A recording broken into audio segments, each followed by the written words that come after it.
it was just such a great memory. I would do it all over again. I'm glad I had the balls to do it and wear the taps. And it was a great time.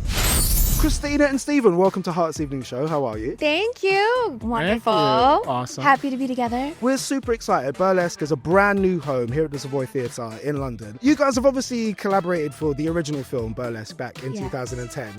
I just want to say it feels amazing being on stage right now, sort of seeing it start to come to life. But please talk to me about the process of bringing Burlesque to the stage.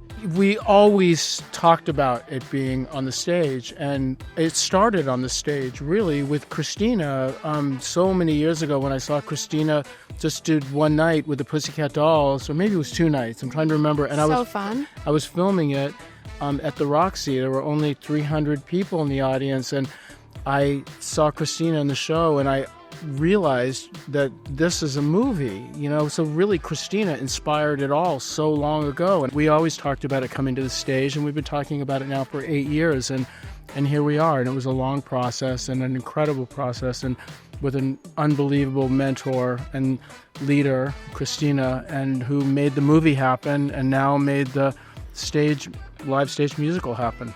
Well, he definitely drew me in too whenever he was like, you get to do Etta James music. Something's got a hold on me. And even embodying Tough Lover, it was so fun. And also, I am a good girl. That was so fun because it's so cutesy. I fell in love with that when I first saw it at Crazy Horse in Paris. So that was so fun to sort of be able to do myself and bring it to life. And it's so fun, so fun. This is obviously way more intimate as well than you might be used to performing in front of a stadium compared to a theatre. Talk to me about that. Is that more enjoyable, a different experience for you?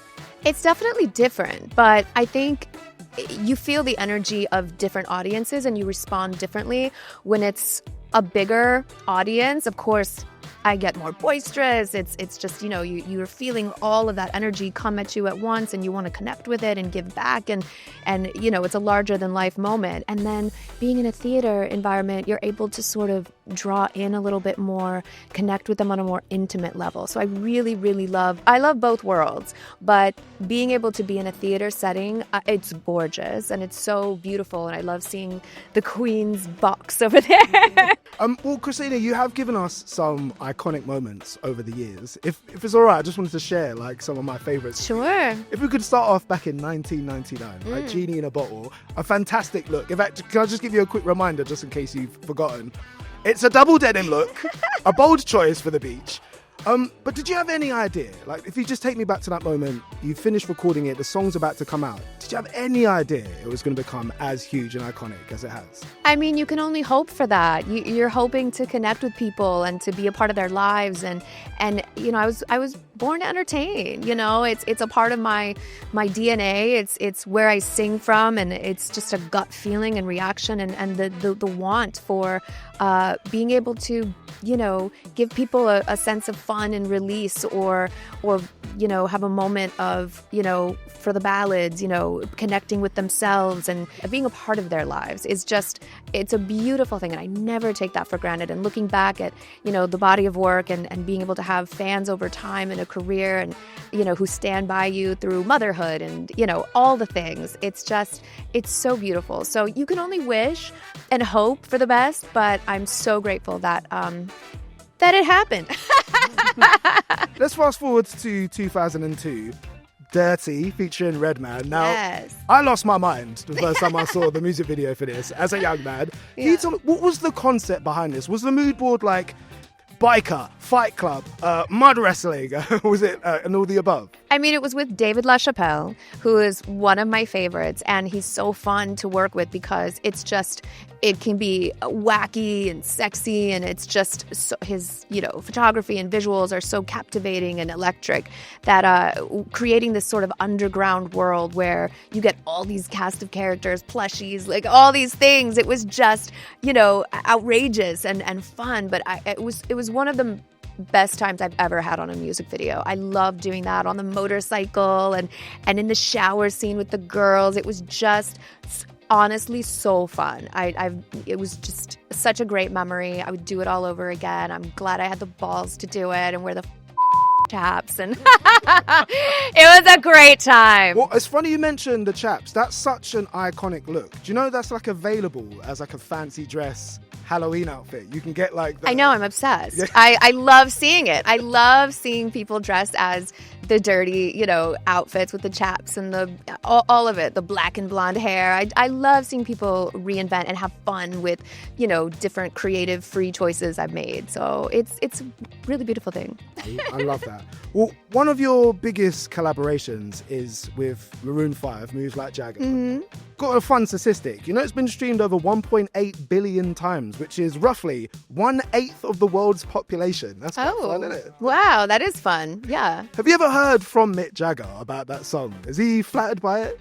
I haven't actually. I worked with him before that on a documentary they shot, and it was just he was so electric and alive to perform with. I mean, nobody compares to the Mick Jagger. You can try to move like him, but nobody moves like Mick Jagger. So it was just so fun to work with him, and the way he kind of picked me up off my feet during the performance unexpectedly. I was like, ooh! So it was just, that was the experience I had with him. Who knows what he thinks about the song, but...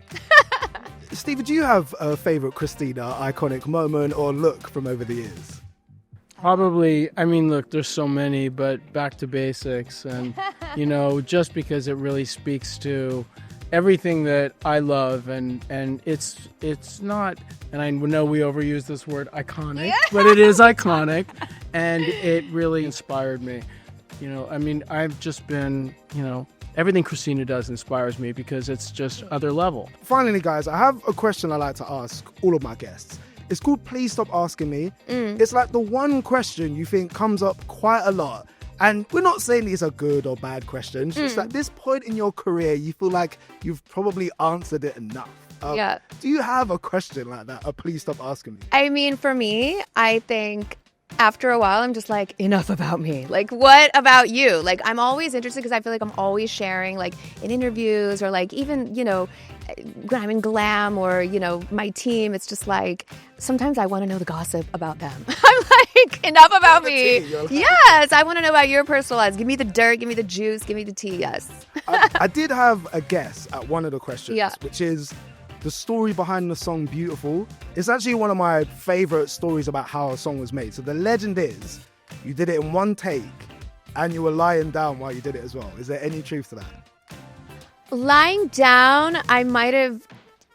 I don't know whether I was coming up or down or whatever, but it was a special moment just because also I had somebody in the booth with me and I was like feeling a little bit insecure, which taps into the song and the vulnerability of the moment, and that's where the beginning goes, don't look at me. And that was the don't look at me moment because it was real and it was authentic and it was raw in the moment, and Linda kept it in the song, which actually embodies it perfectly because it's just like introducing like I'm insecure, but trying to look at the positive and optimism of, I'm beautiful no matter what. Incredible, guys. Thank you. Pleasure. This is